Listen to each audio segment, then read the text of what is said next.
Alright, so I am making a stop motion tutorial, and yay, it's scripted, something you don't normally see me do. You want to see the script? Here it is. Here is all my mumbo jumbo, kind of, put on into a actual format. And that's what I'm going to be using. So, that being said, let me tell you what this is all about. This is the introduction, if you didn't know. So, I've made other tutorials, but they haven't been like this.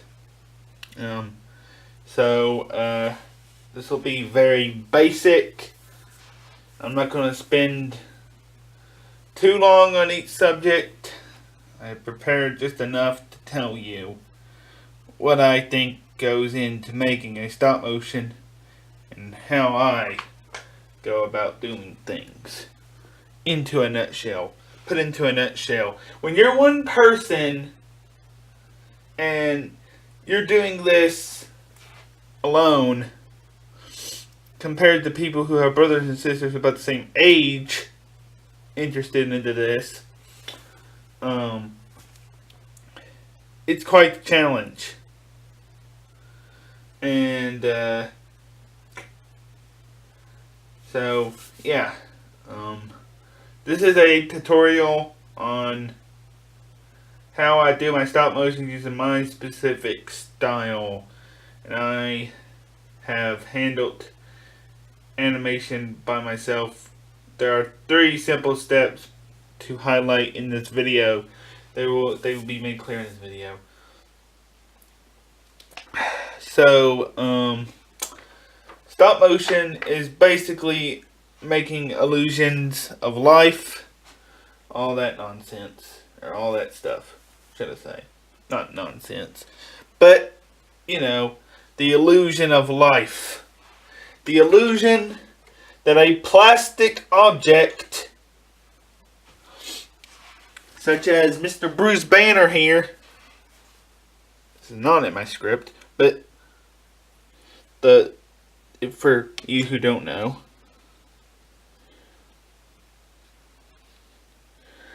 the fact that this can move, trying to pretend this little plastic man can move.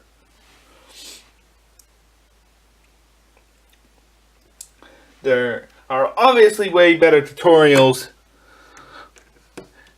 that make you want to know how to do this.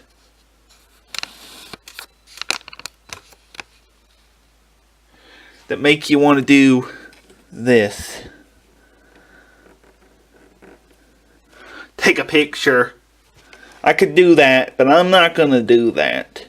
Instead, I'm going to be telling you what I like, or what I do, but in the end, I'll roll a video that I had previously made so you can see what a final result will look like. But this is basically what it comes down to doing. If you catch my drift. That is what it is in a nutshell. I will be covering something that I have previously worked with in this video. Big figs. The pain of stop motion is big figs and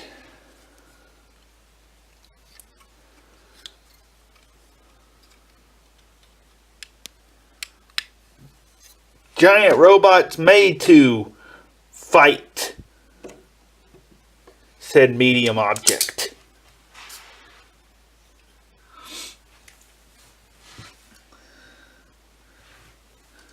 robots made to fight, said be enlarged object.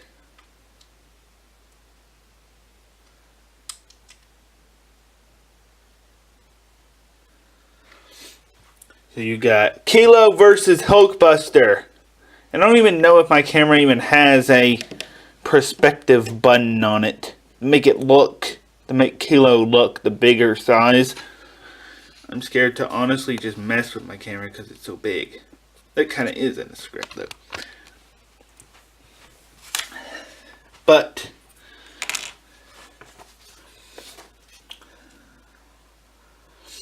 some people prefer structured storylines, but some prefer freelance or free telling stories.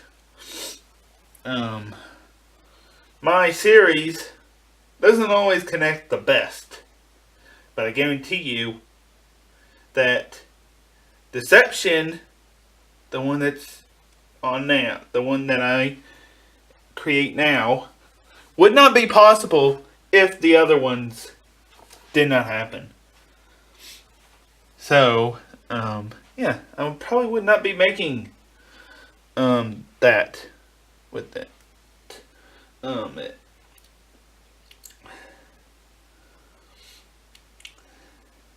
It's hard to do, hard to fight, make plastic little Bruce Banner here fight another figure, especially when said object is a bit bigger than you. But prior to making this video, you may have noticed I made a Hulk Buster and Hulk video versus Thanos here. But I am finally going to get to the second part of this video with the first actual steps. Like I said, the final product, which will probably be the Neo, the Hulk Buster and Hulk versus Thor versus Thanos video. It will probably be that, or it might be a basic walk cycle, a little bit of a walk cycle, should say. If you want more in-depth things, I suggest going and finding other tutorials, because I am not going to show you every little bit of detail from the lighting and stuff, because I'll admit my lighting stinks. And yeah, when you have a bunch of curves and slants in your room where you film, that makes it a lot harder to put stuff or lighting. So yeah, but let's get on to the setting, characters, and props, which I've already kind of elaborated on, but I'll do a lot more. Let's go.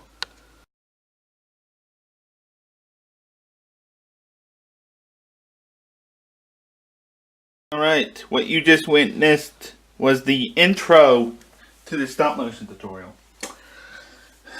So, let's get real here. Settings, characters, and props. Yes, I am reading directly from the script because I think that's how scripts work. But, yeah. Here's my little character summary thing. Something that is important in the world of movies and blockbusters is what characters and the area in which they are presented to be animated in. It's mostly important. In my time in YouTube, I try and show you the best settings and stuff, but I don't know how good my setups will be. But remember, the key to hooking your audience or viewers is the storytelling always. Speaking specifically for the video itself, not YouTube hooking. But yeah. But the best thing that I can figure out from what I've put here is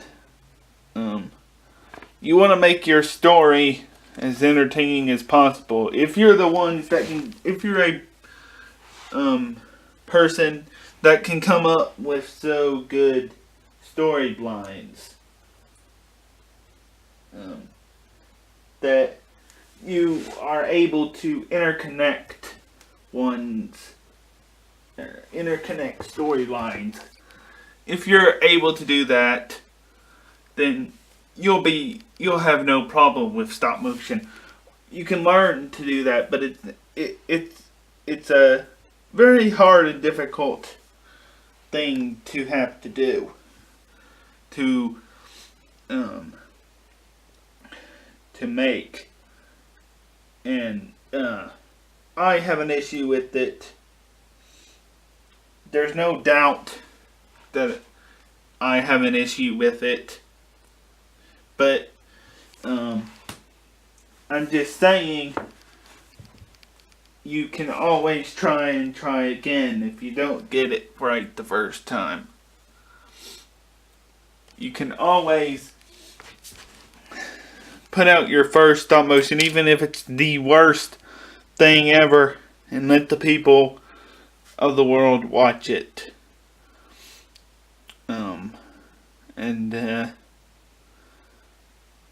Maybe it'll take off, and you'll be a big success overnight.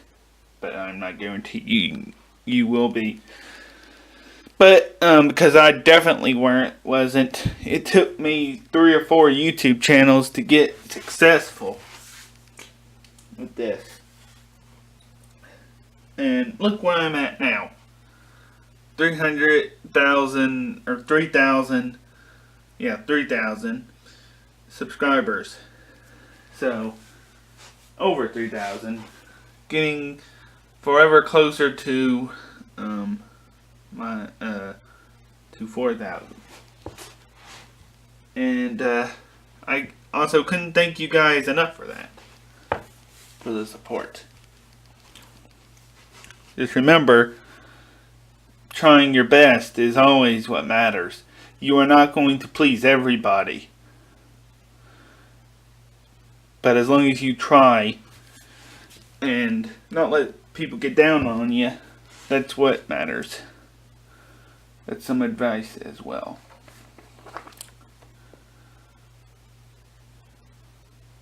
And yeah, just remember, storytelling is all you need to do. And interesting props, like various Ninjago structures, such as the city of the Ninjago city, or the range of different structures in a stop motion, make it everything as story terms. The script can determine something that determines more of a movie based real life thing than it does a stop motion. But as someone who wants to be a movie director and who wishes to be a movie director, I guarantee you that matters too in stop motion.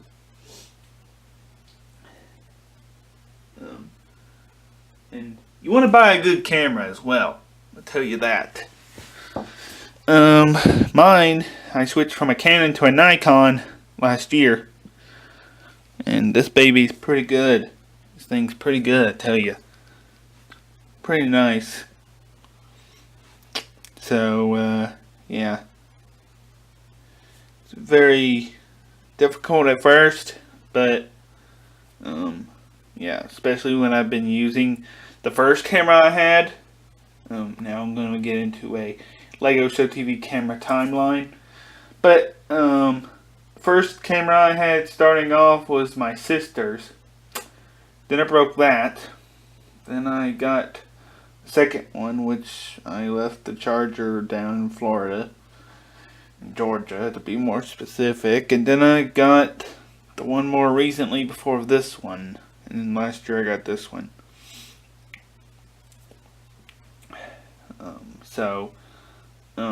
Yeah. That's, that is, about it for setting characters and props. Remember, characters in the place is just as important as where you're putting them. I suggest having good structures around, such as like the city, maybe the bounty, Battle for Ninjago City, and always work with something. If you're like me, that hate trying to animate with figures that don't have any leg movement and have this limited arm movement. Kilo is the second big fig to come out of Ninjago, and he does not have limited range of arm motion. The Hulk is the third. This one is the third, or the second movie incarnation. And it kind of does, to a point, have... don't at all. It just kind of really is annoying to move these things. But Dogshank and Thanos here are the minifigures that are the ones that are tougher to do. You basically have to take a picture, slide it, take a picture, slide, is what you gotta do for stuff like that. You gotta slide, take a picture, slide. Yeah. Enough that. I got even more to do that in a second. This is a pain in the butt as well. When you don't have things with knees. I guess this does have knees. But looking at Kai's Fire Mech and Garma Mecha Man, I heard somebody on the TTV podcast saying lately that the reason they don't have knees is because it puts stress on the thing, on the build itself. It stresses out the pieces or something to have to do that, or something like that. You know, Lego and the reasoning behind stuff. But, yeah, it's very annoying to have to work with stuff. Now, I took out the little mechanism, or a little part of the mechanism for the Hulkbuster feature, just to get the things to work. Just to get it to stop moving around. Because the arm was very flimsy.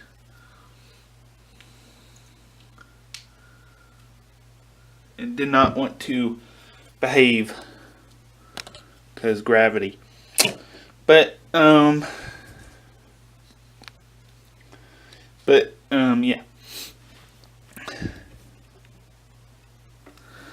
That's about it for characters and stuff and plot and things. But yeah, that's what I have to say about the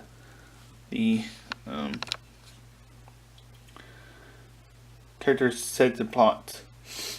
And now choosing to animate is up next.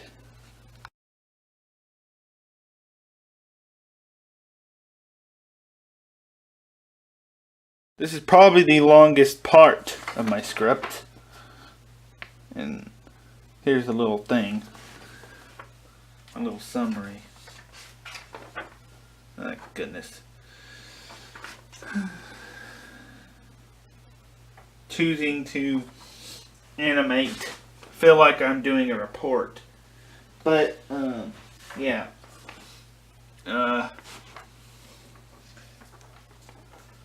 Here's how I put it. Here's how I put it. Animation. This I struggle with somewhat. I try my best. Because that's all you can do. True. What trying is the best way to know what to do next. If you don't do good the first time, try again. As I said, you can always try again. The biggest thing in animation is the way objects move. For example, the Hulkbuster is a pain. Before making this video, I made about a 49-second long video.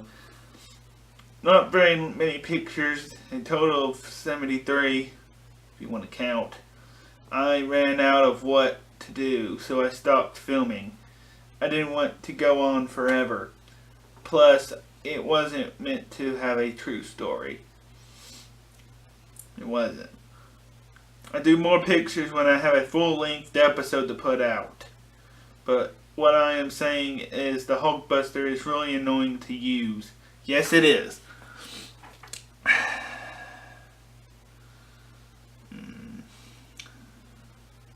But another thing which is annoying is big figs, which I have covered here. Which who other than the following: Dog, Tank, Kilo, Hulk, Thanos are always, I don't know how exactly, are always hard to animate with sometimes, depending on what you use. Kilo's probably the best to animate with, and Hulk too. Moving on from that, I don't know exactly if my camera has a thing to make figures seem big. I don't always mess with the settings. My camera is very expensive, and I don't like to mess with buttons I don't know anything about how to use. That's why there is an instruction guide. Haha, yeah. In the end, choose minifigures to fight, not big figs. The best rule to follow is ease in and ease out. It follows the way a normal person moves, in fact any object. Just move the figure, if it's a minifig, ever so little, and keep doing that until you get better and better. There are how-to videos on if you wish to know more. I also am not so well in that. Remember, I always trying and putting in the final product. Remember, always try and put in the final product to see how well the viewer may or may not agree to the final product, the final thing. If it stinks, if you're easing in and easing out stinks, put it in the final product anyway. Just see what the audience thinks. They will tell you. They have no problem with telling me. But, yeah. Just, even if the video is cruddy, and if you're just starting out, because believe it or not, when I used to stay at my grandma's, I used to have barely any internet, because I was at a house with barely any internet, and I didn't know much about stop motion at the time, so I only took 8 pictures. if that's what you start out doing, then you put that thing on YouTube, okay? And you try to see what people say about it. Even the best don't always start out the best. They always start out small, because everybody does. So, yeah, now let's go on to the final product.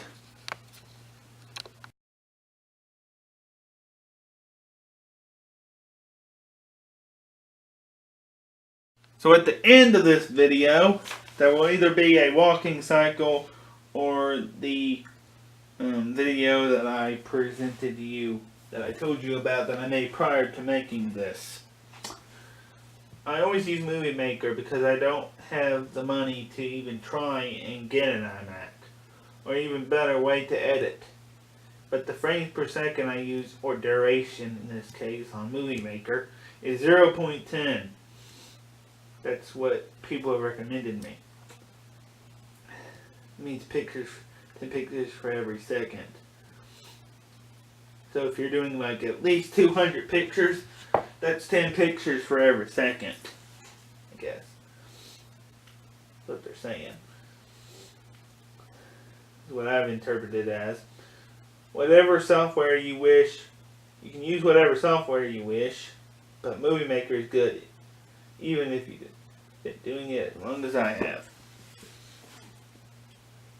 In the end, I hope you would take this advice, and if you remember, I said, take the advice, I said, and go with it. Remember, try the best, and then you'll eventually get someplace. So if you like this video, please comment, like, and subscribe. And here's some bonus advice coming up next.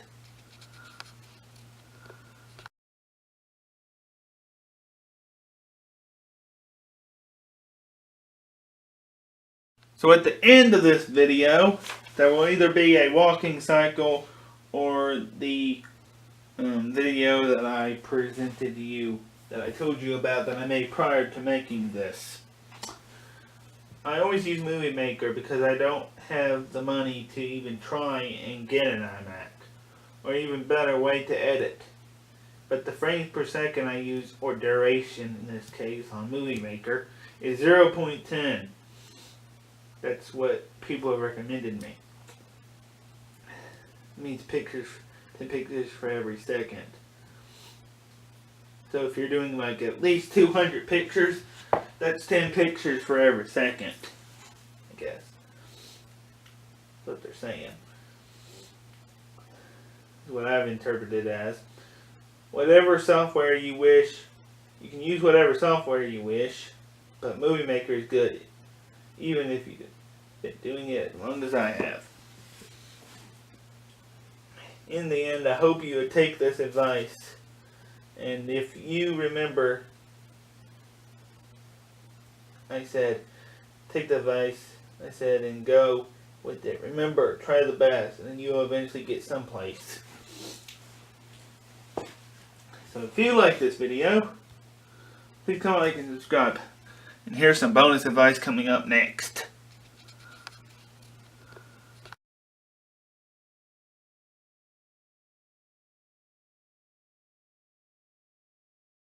Hello, it's me, Kai. Subscribe to LegoShowtv's because he's awesome.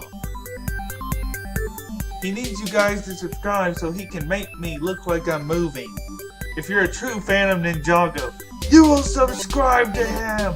Just do it.